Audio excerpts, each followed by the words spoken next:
What's up, profitable stylist? We You think got it's fixed? it is RJ, fixed. let us know if it's fixed. It is fixed. All right. Cool. So Bernard, all right. I can Let's start just do it again. again. You know what? Should we just start again and just do it Yeah. all over? Well, I'm gonna just say, You're gonna have to I retell just your know- whole story about what you no, just it's said. okay, right, I got it. So I know that I'm the audience right now. I know nothing about this guy, and I don't know how it's showing on YouTube if he's on this side of me or that side. This way. He's that way for you, yeah. Okay. He's in the middle. I don't know anything about this guy. All I know is that Eddie said, we got the interview, and I was like, yay, who is he? I didn't know, because there's a lot of people in the hair industry that have like these little micro senses of fame. Some people call me famous. I'm like, I'm not famous. I got this little group of a few hundred people that like me, and like my product. And so in this case, I didn't know who this guy was, but I could sense that Eddie really liked him, and he must have reached some level of fame or success in the hair business that Eddie really likes. And so I'm going to be like the audience today and say, I'd like to get to know who he is and why Eddie thinks he's so great. And part of it to me, I was at this political thing for my wife the other day, and I'm sitting next to this guy who I find out later is a doctor. So he thinks he's somebody, and most people are at a lower level of success. So he looks over at me, and I don't know he's a doctor. I just know this event's mostly for women politicians, and I'm the extra in the room like all the other guys. And he turns to me, and he wants to tell me a story, but he goes, you're Bernard, right? The hair cutter guy? And I'm like, yeah. I didn't have time to think, and I'm like, yeah, I'm just I haven't cut hair in 10 years, but I'm the hair cutter. How do you introduce yourself? Or when people ask, what do you do? Do you have a little short story, or what do you say? So I do have a short story that I'll give you my The elevator pitch. career in a very short, quick blurb, real quick. Oh, that'd be great. I started learning how to cut hair at 4 on my sister, Alina, who was 2. My dad is a world champion hairstylist. And you know how when you're young and you're influenced by your dad, you always want to try what your dad does. So it was just after carving pumpkins for Halloween, I decided to carve teeth and a nose and stuff into my sister's hair with my dad's scissors. That was my first ever haircut. We're going to fast forward up to high school. Actually, it was 8th grade. So I'm with my best friend, Dustin Reed, and him and I decided to get high one day. Okay. Tried marijuana for the first time. And it was before it was legal. And he says to me, he goes, hey, your dad's a hairstylist, right? I'm like, yeah. He's like, so you've got it in your genes. You know how to cut hair. Obviously, you're smoking too much, So he's like, can you cut my hair? I'm like, yeah, sure. What do you got? Yeah. He didn't have a comb. He didn't have professional scissors. We decided to use a fork and those orange-handled kitchen scissors. That was my second haircut. His mom calls my dad about 6 o'clock that night when she gets home from work and says, hey, I think our boys were playing today. We're having a little fun. She knew my dad obviously was a professional hairstylist. So she's like, can you fix my son's hair? My dad says, hey, I heard you were having fun with Dustin today. Did you do a haircut? I'm like, yeah, Dad. He's like, how'd it turn out? I'm like, oh, it turned out awesome. He's like, really? He's like, his mom just called and wants you to come over and wants me to fix it. So he's like, I'll tell you what, if you're going to be cutting hair, let me teach you how to do it. So we sat downstairs in the basement for 3 hours. I learned how to fix a haircut. And that was probably my real initiation into hairdressing, where I started to like doing it. Wow. Then I realized through the process of high school, shampooing at my dad's salon from 8th grade on up through high school. And, a little side story, my dad's salon was 1 block from my house that I grew up in, so I could walk there. Oh, wow. So I realized when I was 15 years old that I looked like I was 30 at 15, so I could go to the liquor store down the street, buy a keg or a bottle or whatever, steal my dad's keys to the salon and throw parties in the salon. And throw parties at the shop, right? And get girls there. And that's how my love for hair started. It wasn't really a love for hair. It was a love for hot girls that I got because of the hair thing. Then I went to college on an athletic scholarship, and I went to West Virginia University as a diver. And athletes have to be there 3 weeks before school starts. I had worked a bunch of summer jobs. I had saved up a bunch of money. I got to college on a scholarship and realized how much fun it is being at school 3 weeks early with nothing but athletes and crazy girls that are on the tennis team and the gymnastics team and whatever. So I blew all of my money in the first 3 weeks taking girls on dates. And I called home and I was like, Mom, Dad, I need some money. My dad was like, oh, okay, sure, we'll send you some. A week later, I get this huge box in the mail. I open it up, and there's a little sticky note that just says, get to work, and it's a full salon in a box. No money, no food, no nothing. That is awesome. So, that is awesome. That's great. I opened up a hair salon in the dorm bathroom. Literally stole the sofa from downstairs, upright in the elevator, put it in there, and chained it to the stalls. And then we had, I had 2 sorority girls that would take appointments for me during the day while I was in class. And I would schedule appointments for the afternoon before going out to the bars every night. Yeah. And so I started learning business in college through that process. Right. So then I just became an addict of hair and an addict of the business side of things, making money. And I came home, and my dad was really upset that I left college because I was on a scholarship for athletics. And he didn't want me to, he wanted me to graduate. And I was like, no, I know what I want to do. I'm coming home. That's it. Right. Went to beauty school. And before I got into beauty school, this is where I think Eddie likes the story, is my dad entered me in my very first competition. I was enrolled in school, hadn't even been in school. My dad sent me to New York to train from his trainer on how to do competition hair. I was 19 years old, entered in my first professional competition in Boston.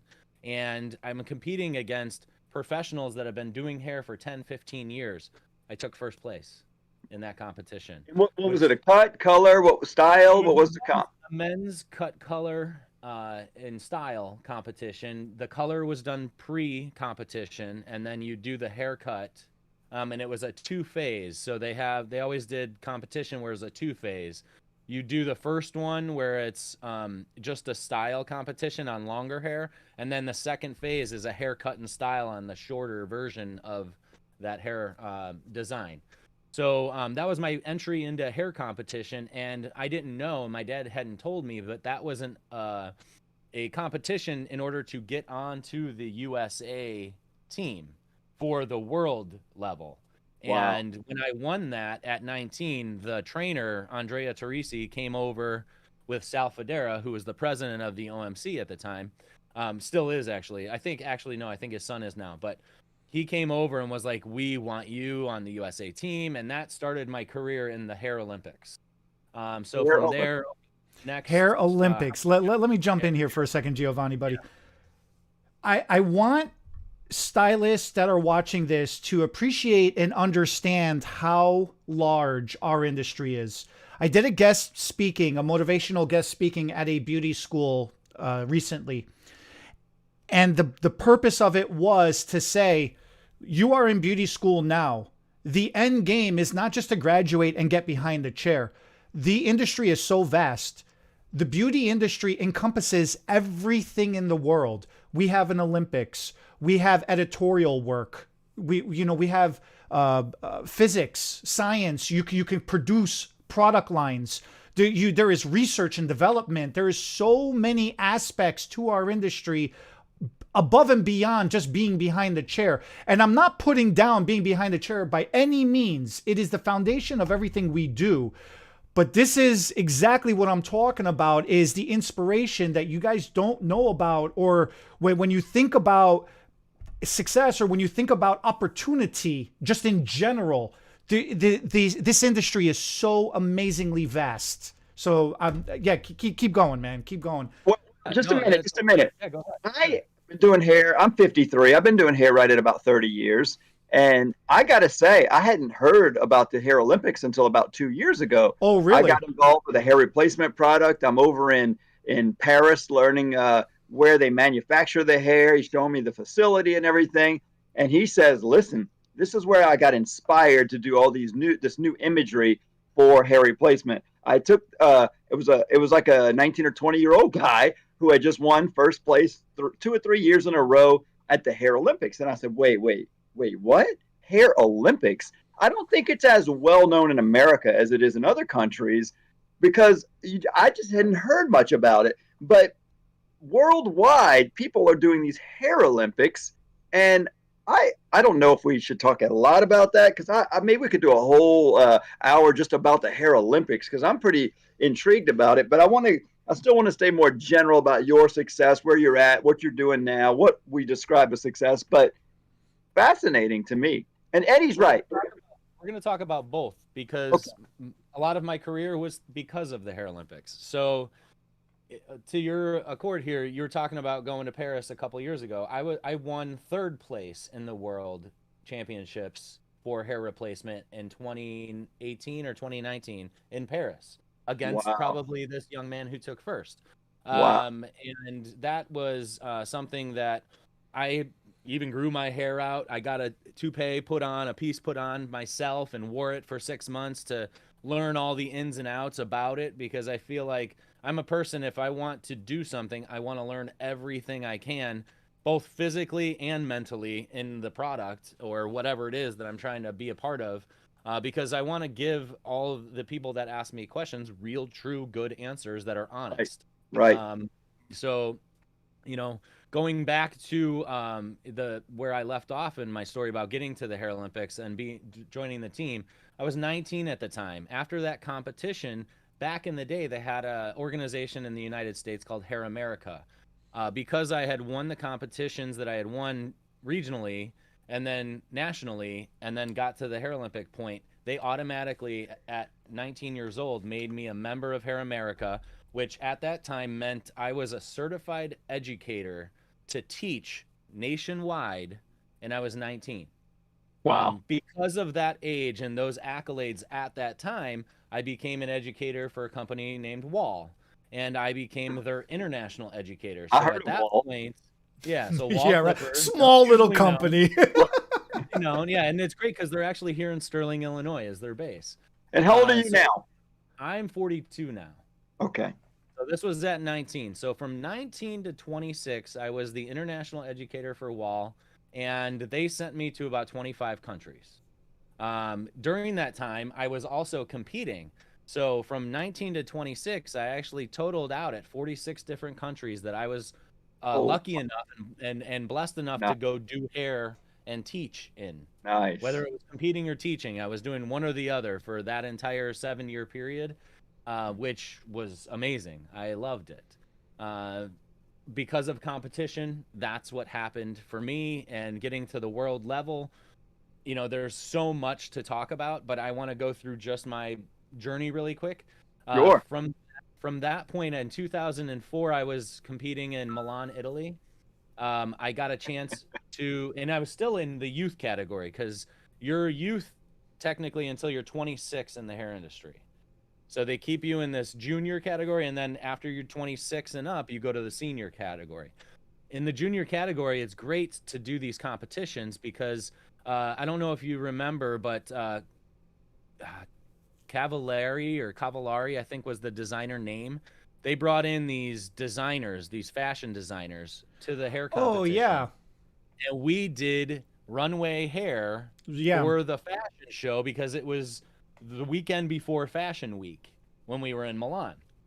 So they took all the competitors that were juniors and said, "Hey, we're going to let you do the hair for the fashion show." So we were working with Palzolari and all these different big names in Italy. They weren't really huge in the US yet, but they were just starting to come over. And it was Right. just that was my entry into, backstage at fashion shows. Then I Wow. come home from there, and I remember my first client in 2005 after putting a bunch of newspaper ads out, because this is when newspapers were still around.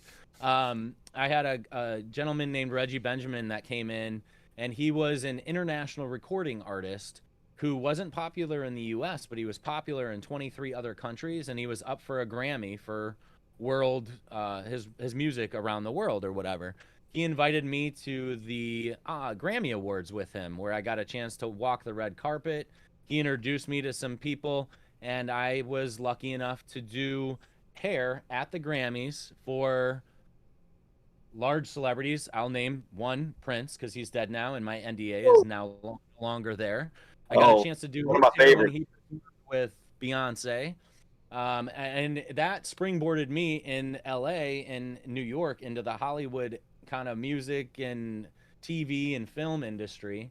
And then for the next, I don't know, 10 years, basically from 2005 to 2015, any chance that I could get to go out there, I got a chance to do hair for the Oscars, the Emmys, the Grammys, all of those things. And it was a lot of fun. I was still educating for different companies through all that time. What I learned through all of that was my favorite client is the one back home behind the chair. That's a good. That just wants to be squeezed in the week before the holiday, you know. So maybe not that one. I learned a lot about what I like and what I don't like, and all of the experience. I loved every part of it because you always start something new with this excitement, and then once you're in it, it's like being in a relationship.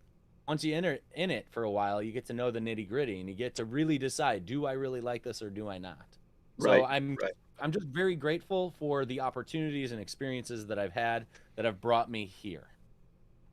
You see why I'm so inspired to listen to this kind of success stories? Like, I want to get up and do a lap and run to the shop and do hair right now. When is this live over?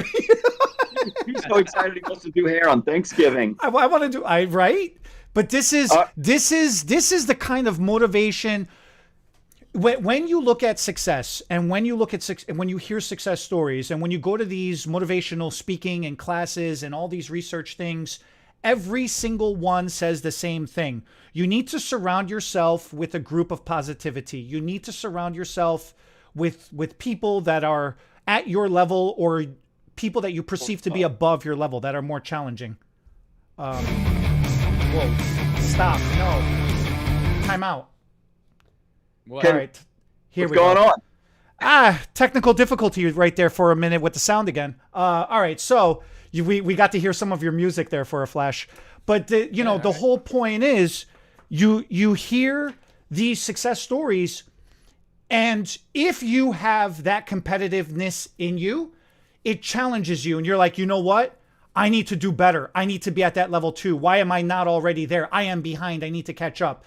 And if you're not a self-motivated person, then sometimes you need to hear motivational things to inspire you so you could be like, oh, I need to get up. I can do this.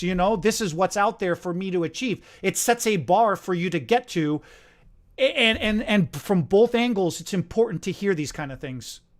So I think what's fascinating is that you, Eddie, I know, are kind of from New York, went over to Chicago, two big city areas. I'm from Slidell, Louisiana. Nobody's heard of it. It's near New Orleans, but it's a small town. When I became a hairdresser, there's no competitiveness there. You could just try a little bit and be the best one around. And so it wasn't hard for me to be really good in my area. There was not much competition. There was no Olympics going on. Nobody talks about it. I didn't have famous hairdressers near me. You guys might have heard of John Jay. He was one.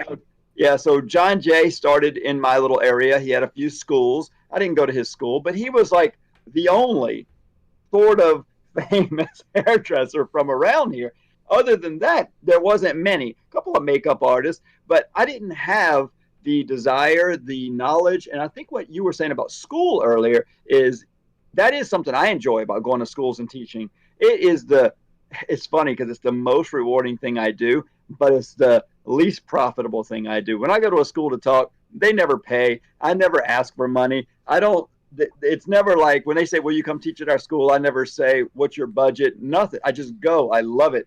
They are the most excited crowd you ever talk to because they're just getting started and they're like, they're so excited about anything you talk about. So it's the easiest crowd, first of all. But I remember being in school thinking, is this all there is? Cutting, coloring, braiding hair, some updos. I had no idea that when I got out of school, my license would cover so much more than they teach at school. Like you just said, you can go so much further. And for me, hair replacement and hair extensions was a big part of it. But then Olympics? What? Didn't even know it existed. I barely knew about hair shows in the first 6 or 7 years of doing hair. I didn't go to a hair show until I was a hairdresser for 7 years. So yes, you're right. It is exciting and motivating to talk to a guy like this that's done a haircut at 4 years old. They're one of my best ones too. I don't know. You know, now, so you think about this in your life so far, in your career, or I should say, in your career so far, you have accomplished this many things. You've accomplished this much. Are you And more. retired? And He hasn't more. said everything yet. Well, but that's the thing. Are you done? Are you retired, or are you still active? I am still extremely active. So what is it about that keeps you that active? Because we were talking about success and what is a measurement of success, right? So what's next? Like, what are you doing now? Well, currently right now I've got my salon in Plainfield. My dad retired last Christmas Eve. Oh, wow. And when he left, I decided, okay, cool. Like I can do something new because I've got like a new start almost. Because for the longest time, when I started doing hair at 19, 20 years old, right in there, I've literally worked next to my father. So from 19 to 20-ish until 42, I was next to my dad 5 days a week, golfing with him on weekends. You know, it was, which is kind of cool. It was a cool experience. It was His father, can we say, can we tell about your father? Oh, yeah, sure. Marty is an awesome guy, man. He is a personable, very awesome, nice guy. Y'all are being real nice. I don't know him, so let me just mention this. You still have this sense of being under somebody, though, I imagine, working next to a father, right? Is that the difference from the retirement now, where you feel like I finally get to make decisions without being judged at all, good or bad? You can kind of. There is a part of that comes with it because, you know, it's hard. You ask, and in this case, I would ask my dad for advice, and sometimes I really didn't want his advice. Sometimes I would just tell him something, and I'd want him to be supportive of my idea, and I didn't want the devil's advocate comment, you know. Right. So when you get that, sometimes I'm like, just stop, you know. So as I got, I would say the last 5 years of us, I got more and more ready for him to give me the reins fully. Right. Yeah. Can we swap? And I'm very appreciative of everything that he gave me through my whole career, because I literally would not be where I'm at if it wasn't for his push. And I don't mean a push in a bad way. I'm thinking about it in the sense of when I wanted to leave college, he was upset. He wanted me to finish college. He wanted me to get my degree. And as a dad now myself, I understand that the way he was thinking about it, you know? So it's cool when you come full cycle and you get a chance to understand the way that your dad was thinking about you and how it pans out.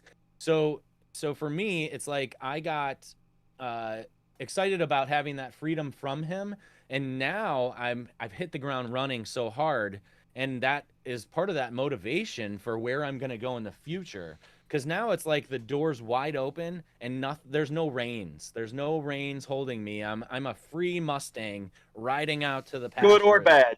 As I want, yeah. And I may fall off the cliff. That's okay.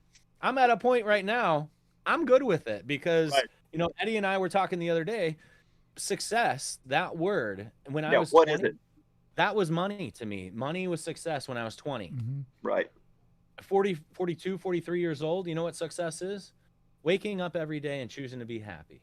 I wake up every day and I choose to be in a good mood, and I choose to make any issue that comes up that's a problem or a negative, instead of getting down, I'm like, okay, this happened. How do I flip it? How do I turn it into something positive? How do I turn this into making money? How do I turn this into making someone smile today? How do I make this into me smiling today? You know? Right. And that's the mentality. And to me, that success is learning and choosing to learn how to be better at that every day, so that I can share that with my wife and my children. I can share that with every client that sits in my chair. Because at the end of the day, being a successful hairstylist, to me means more about what you give away to people when they're in your chair than it is about the money you're taking from them. And it works in a circle that once you understand how it works, when you learn to give yourself, you get money back, but you're not wanting the money. You're not expecting the money. It comes because people appreciate you. And that empathy, which is that word literally means loving other human beings. When you really dive into that and you put that into your life and your career, everything explodes. And you don't intentionally do it for the explosion, it just happens. Right. That's success to me, is Yeah, understanding and living in that. that's good. And success to me is so many other things other than the money also. When you don't have the money, you feel like money is everything because money does you do need money for almost everything you do, it helps. And so at first I was so driven by the money also. And then when I had enough money to get too many things, I started thinking, am I happy? Well, I'm no more or less happy than when I didn't have money necessarily. So that's right. When I got the money, I realized, oh man, money is not what brings the happiness. Like you said, you have to choose it. And for me, the pain in my neck and my shoulders and my lower back from doing hair incorrectly or too many hours a day or doing too much of the wrong services started to make me realize like maybe my body is more important than the money. For So sure. making people happy, but then that's what brought me into this world of the profitable stylist. I like helping hairdressers figure out how to do more high-end expensive services so that they're not doing the back breaking work as long, and then start thinking about how to invest their money or invest in some sort of business that eventually gets them out from behind the chair, whether it's managing the salon, managing assistants or helpers, starting an online blog, a YouTube channel, something that they can step up into that's different than just stand upright, pump the chair up, and don't kill yourself. Buy a stool and sit down. Either way, Work talking about that gives me a really good little thing that I'd love to give every listener out there. tell If you can strategically figure out how to book your books, which something I train my staff on is every client that comes in your seat, in your chair, you need to express to them when you check them out after their service is done. I like to tell all of my clients, hey, look, I'm getting very busy. I want you to make sure that you are able to get in because I really have a great time just spending time with you. So I would love for you to make sure that you schedule out for the next year or two, every 4 weeks, every 5 weeks. Let's get you on at Thursday at 1 o'clock every 5 weeks, and I'm going to book you out for 2 years. Yep. And I tell every single client that sits in my chair the same thing until I'm fully booked. And once you understand the rotation of this, once you get to yourself 100% booked, you raise your prices. You lose 20% of your clientele, you replace it with 20% of more expensive clientele. Once you hit 100% booked again, you raise your prices. And you can do that always, every year over What year. city you live in? Simple. And then you no longer live paycheck to paycheck because you know exactly how much money is coming in. I mean, in life, that philosophy of just booking your clients that way will change your entire life because you no longer have to be dependent on, oh my God, did I make enough money this week? Because I lived paycheck to paycheck for a long time.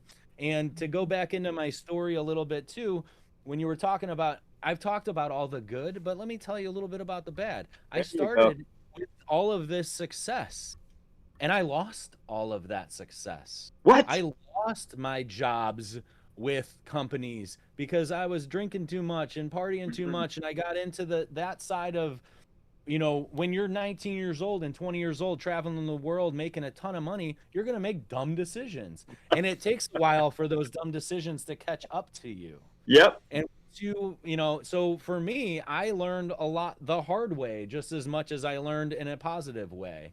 And I cherish those difficult moments because the things that came out of that for me, that's what dictates my success. Not all the good things that happened off the bat. I got lucky with that, and I lost it and blew it. And once I had to come back from my bottom, that was where I really truly learned what makes me happy. That's good. It's such an That's good. important thing. It's, I'm on the phone a lot and I'm talking to a lot of hairdressers. And usually it's in some kind of a realm of technical support. Somebody has an issue with a client and they need support, they need help. A lot of the time that I spend on the phone, like giving them a solution to fix their client's problem, takes all of 30 seconds to a minute. It doesn't take that long to tell them how to fix their client's hair or how to prepare to do whatever look it is, with a formula or a haircut plan or an approach for extensions, with the patterns and placements. But I'll be on the phone with people for about 20, 30 minutes, and 25 of those minutes, it's building confidence back into somebody so they can stand on their own 2 feet and feel good about the decision that they're about to make with what they're about to say to the client in the consultation that they're about to do, or just the approach. They feel like they own what they're doing, with the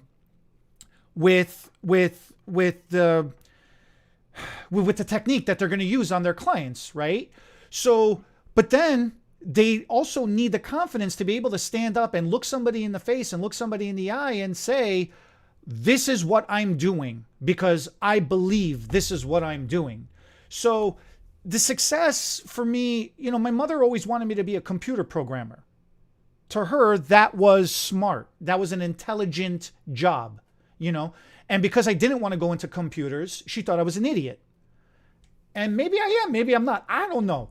What I do know, I wasn't going to say anything. Right.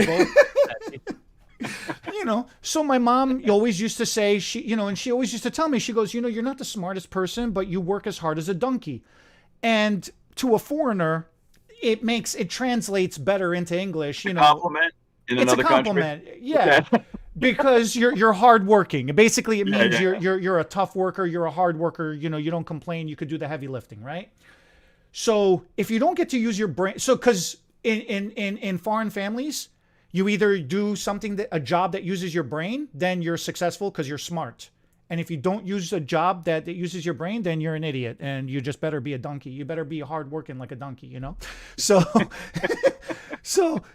to her, being a hairdresser was backbreaking work. Therefore, it was not an intelligent job. But then she didn't realize it didn't matter when I won something, a competition. It didn't matter that I traveled and I taught something. It didn't matter that I created a product line and I accomplished something. Like none of that ever really mattered to her because at the end of the day, I was still working 12 hours a day, 14 hours a day.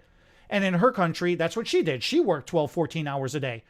So what really did I change? What did her children change? Eddie, we're on YouTube right now. I'm going to finish your therapy session when we're not on. I'm not getting into that, but what it comes down to is this, and what I've discovered. I just didn't want you to cry online. No. It's a compliment. This is all comes around. It makes a difference because if you don't have the technical skills to be good, does that mean you are not successful? Because I have seen a lot of hairdressers, and I'm sure the two of you have heard this just as equally as much as I have, fake it till you make it. In this industry, I had never heard that expression until I became into this beauty industry is fake it till you make it if you don't know how to do something right. Yeah. So then that means that you have some stylists, some hairdressers are so confident, and that confidence oozes out of them so good that they got the people skills to be able to talk somebody. They can sell ice to the Eskimo, as the saying goes. Like that's how good of a salesperson they are, right?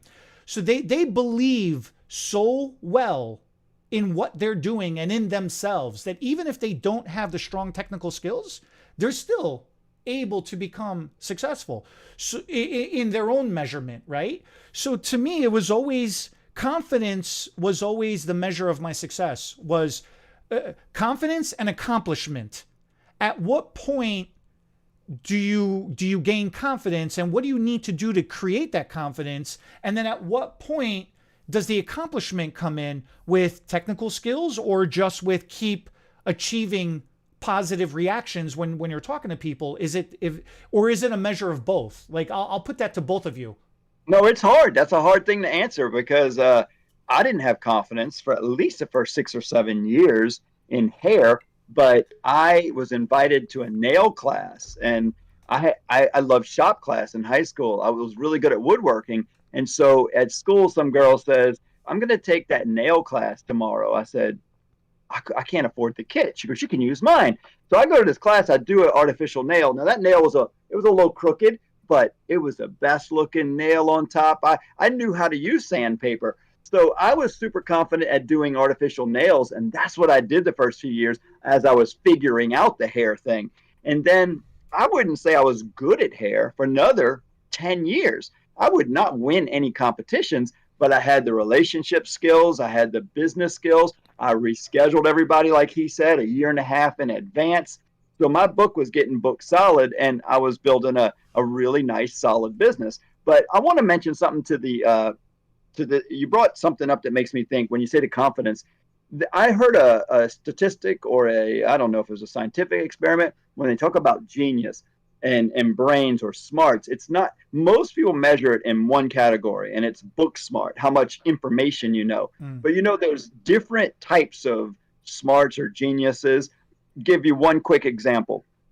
Patrick Swayze was a body movement genius. They say you could go through a whole like dance routine. Somebody could show him something that could be 10, 15 minutes long. He could remember every single move and reproduce it well and even better because he was a movement genius. And so I think that the world looks at hairdressers like we didn't go to college, we're not book smart. You can be really smart in an area. You can be really smart at creativity. Like eventually the geometry of hair, I got it. One day I remember it about 5 years into it, it hit me. And I was like, I can see any haircut on a person in a magazine, and I could have the hair stand straight up on the head, and I knew exactly what geometrical angles to cut, and it would fall into the pattern of what it needed to be. So you just gotta find your genius, and you don't get confidence until you've done it a little bit and get good at something. But as he starts to answer on the same thing, I'd like you to touch on how could hairstylists enter any of these competitions or the Olympics, or what channels would they go through to move in this area if someone was interested? Sure. So before I hit on the competition side, I want to go Yes. back just really quick to what Eddie said. The thing that stuck in my mind from what he was talking about with the confidence thing was the fake it till you make it. Now, the fake it till you make it saying, we hear that all the time.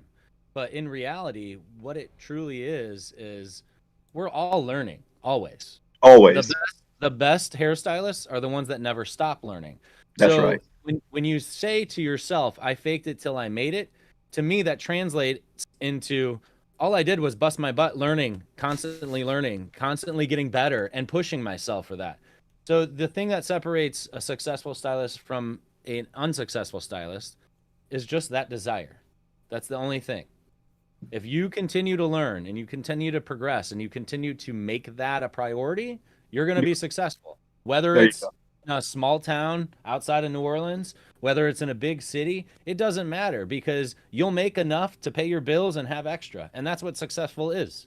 I don't need billions of dollars. I don't need to be Jeff Bezos. I just want to keep my kids fed, buy them some cool toys on Christmas, Right. and be able to live my life and enjoy myself. That's it. That's all success is. So, that to me, I want to put that into play. And it's that mentality. It's choosing to learn and never stop. That's faking it till you make it. That's good. I like that. My I like opinion. that. So I'm still faking it. yeah, I am too. I'm still faking it till I make it too. It's never ending. So the competition side of things, if people want to get involved in competition, all they need to do is contact someone who's already been in the world competition, like myself. 630-247-1723 is my cell phone number. There If you you're go. interested in it, call me. I'd be happy to direct you to someone that lives close to you that you could start training. Does it cost money? Yeah, it's going to cost you money. You're going to have to pay the person to train you. When you get onto the USA team, we have nonprofit organizations that have been started that can help with the funding of things, and we do raise money, and we do try to go that route. We do fundraisers and all kinds of stuff once you get on the team. But if you want to get to the point where you just want to get involved, call me. I'll direct you to someone that's close to you where you can start training, and you could go compete in the next World Championships in Paris next year if that was something that you wanted to do. That's exciting. And it's really just taking that initiative to get started. Once you get started, if you've got that competitive spirit, you're going to be hooked. It's like a drug. It just sucks you in, and you just can't wait to do more, So that's cool. I'm happy to help. And I'll throw my my email out there too. It's rizzohair, RIZZOHAIR @gmail.com. You can email me there too. Be happy to answer any questions and direct you to someone to help you out. Or if you're near me, I'd be happy to train you as well. So did I hear you started a product line? How long ago? I did. So I've been working on it for almost a year as far as just creating it and developing it. It's called Giorni, Giorni. And we are almost finished with the design of the bottles. And so it's not selling yet? It's not selling yet. It will be hopefully in about a month. Okay. But the real thing I want to talk about is it's literally everything that encompasses me I've put into this. So, for example, our bottle design, I took the ego out of it because my ego has screwed me in this industry in the sense of when I got too big of an ego, that's when I lost everything. Interesting. So that was one of the lessons I learned. And what we did was we took our brand name, and that's on the very bottom of the bottle. Oh, I love it. What you want is on the top. If you want hydrating shampoo, that's what you see first thing when you walk into a store. Nice. So takes the guesswork out of that. We also color coded everything. So once you realize, it's the black bottle on the shelf with the blue, it makes it easy because that's your hydrating shampoo. It's black with a blue label, and it says it in big print right on the top. So what we did was Giorni in Italian means day, daylight, daytime. Journey in the English language, obviously everyone knows what a journey is. So it's your daytime hair journey. It's the background of our brand is a topographical map, and the way we laid the bottle out is a map key. So everything is there for you, what you're looking for, what you need. And then my favorite thing that we did is on the back of the bottle, we're going to have a QR code. You can scan it with your phone, and it pops up a video of me teaching you exactly how to use the product. That is cool. That is cool. Taking all the guesswork out, you get that immediate QR code. It takes you to the video, and then it dumps you right into our online store where you can purchase your products. If you signed up for a recurring membership where we're going to send it to you every month, you'll get a nice discount. And then we also price the product. So if you purchase in salon, you're going to also get a discount because we're making it for sale online at a certain price. But if you buy in the salon, in order to support our salon owners, we're going to offer a couple bucks off of every product in salon purchase. So it's going to pan out, I think, overall and really work for both the hairstylist, the salon owner, and the consumer, all the above. We're trying to hit everybody correctly with this market. We're December 1st, 2022 right now. And you're saying it'll probably be available in 2023 in case you guys are watching this video in the future. How would somebody order this if they were ready? It's the website. When the website goes live, it'll be www.mygiorni.com. MYGIORNI.com. That's cool. That's really cool. Same. I haven't started a product line, Eddie. Oh, I tell you it was some of my most nerve-wracking memories when I was developing a product line. But then again, going back to the accomplishment of once it was created, and then you get it in and you've just got boxes and boxes of inventory sitting there and you're like, oh God, what did I do? And then you put it up on the shelf, right? And then you put it up on the shelf and you're like, well, this looks cool, man. This is mine. And this looks cool on this shelf. And then it sits on the shelf for like 2-3 weeks and you're like, crap, what did I do? Nobody's taking it. Like Right. nobody's buying it. And then all of a sudden people start buying it and you run out of inventory and then you have to buy more and you're like, oh, this is so cool. And then the new inventory comes in and again, you're surrounded by boxes and you're like, oh man, what did I do? So it's always this roller coaster. But no, For sure. it's just, it really, this beauty industry has so much to offer. It really is an amazing, and this is why I love doing the motivational talks at the schools that I do, because it really, like you were saying, you see the fresh faces and they're so eager to listen and they're hanging on every single word you're saying, right? So 2 or 3 of them sleeping, but most of them are very most of them are listening. And it really is that amazing because it motivates you. It reminds you of why you're doing, and it regrounds you. Like you were saying, you got to check your ego every day, all the time. You got to stay positive and you got to be out there and you got to be willing to do it. Chasing the money, you're always going to be running. But if you just lean back and do what you're supposed to do properly, the money will come. You don't have to chase nothing. And then that also equally means then the success will come if you're doing everything properly, So that's everything I got. Yep, and I'm going to end with the one fun thing that I heard in the very beginning that reminded me of me and my family. My kids, I have 6 children. The oldest is a girl, and then all boys. And this boy and this boy are doing hair with me in the salon. And that's a lot of fun. In our state, you can apprentice. I've dual licensed cosmetology and barber. And so as a barber in our state, you can apprentice. So I apprenticed one of my sons, who's my second to top producer out of 6 or 7 stylists in the salon right now. He did really good, just with me a few years. And the other one watched his success, and he's jumping in and just getting started. So it's really kind of neat to watch one boy telling the other boy, this is what you need to do. It's a career. It's a lot of fun. But I totally forgot about the parties they had in my salon when they were in high school. You see, until you mentioned it, they went to grammar school and across the street from the salon, and then across the back street is high school. When they got into high school, they all had keys because they'd come over after school, come do their homework in the back of the salon, and mom would come by and pick up and go home.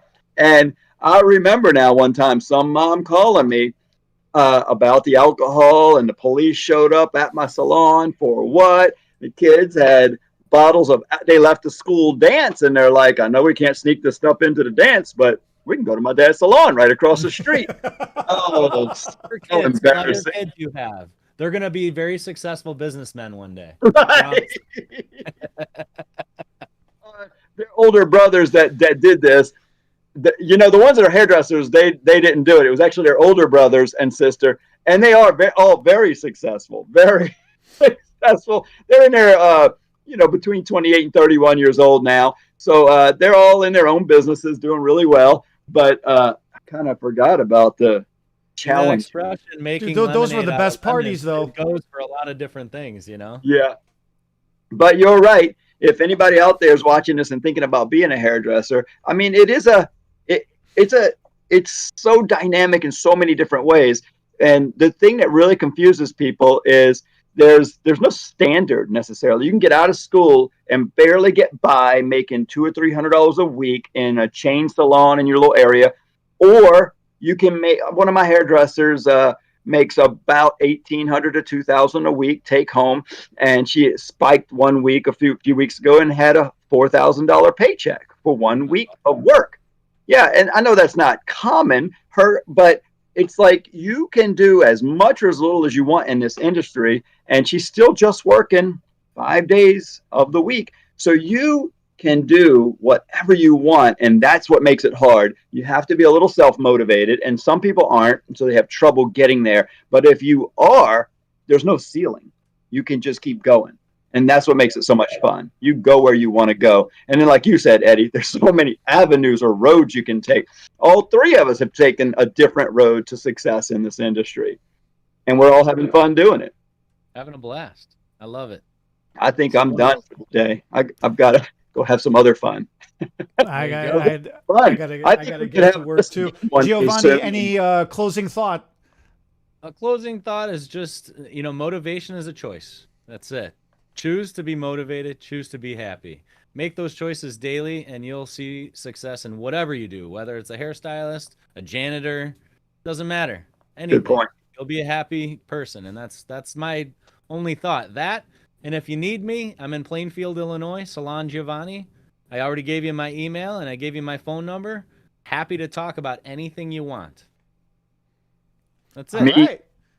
Me too. And yeah, comment, guys. Subscribe, like, and comment below. It helps us get to more people. We don't say that enough. Bernard and Eddie, thank you very much for having me on. I really appreciate the opportunity, and would love to be on any more times that you guys want to have me. I'm happy to do it. This was fantastic. So thank I'd love to have you back on, you know, in the future again for more stuff. You know, this is what I felt so good about this week, was because all three of us have the same passion for helping people. I see it now. Yeah. Close us out, Eddie. We're at your mercy. All right, guys. Like Bernard said, hit us up in the comments section and do all the other stuff that he said that every other YouTuber in the world says. I refuse to do it. Thank you guys for watching. We'll catch y'all next week.